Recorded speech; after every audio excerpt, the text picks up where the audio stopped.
When Marnie Logan was 14, she dreamed of marrying Johnny Depp or Jason Priestley and living happily ever after in a house with a gone-with-the-wind staircase and a double fridge full of Mars bars. When she was 25, she wanted a house with a small mortgage and a big garden. Now she'd take a flat on the ground floor with decent plumbing and no mice. Pausing on the landing, she swaps 2 plastic bags of groceries between her hands, flexing her fingers, before continuing the climb. Elijah is ahead of her, counting each step. "I can count to 100, he tells her, putting on his serious face. "What about 101? "Nope." "Why not?" "That's too many." Elijah knows how many steps there are from the lobby to the top floor of the mansion block, 79, and how long it takes for the electronic timer to flick off, plunging the stairwell into darkness, 64, unless you run really fast, and how to unlock the front door using 2 different keys, the gold one at the top and the big silver one at the bottom. He pushes open the door and runs down the hallway to the kitchen, calling Zoe's name. She doesn't answer because she's not at home. She'll be at the library or at a friend's house, hopefully doing her homework. More likely not. Marnie notices an envelope on the doormat. No stamp or address.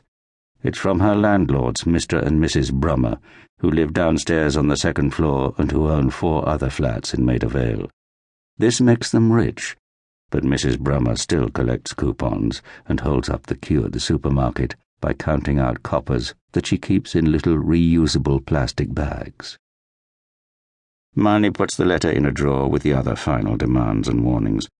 Then she unpacks the groceries, the cold items first, restocking the fridge. Elijah taps his finger on the fishbowl where a lone goldfish, stirred from indolence, circumnavigates his universe and comes to rest. Then he runs to the front room. "Where's the TV, Mummy?" "It's broken. I'm getting it fixed." "I'm going to miss Thomas." "We'll read a book instead." Marnie wonders when she learned to lie so easily. There is a gap in the corner of the room where the TV used to be. Cash converters gave her £90, which paid for the groceries and the electricity bill, but not much more. After unpacking the bag, she mops the floor where the freezer has leaked.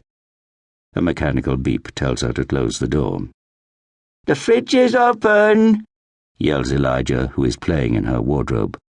"I got it," she replies.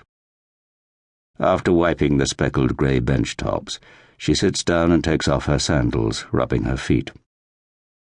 What's she going to do about the rent? She can't afford the flat, but she can't afford anywhere else. She is 2 months behind.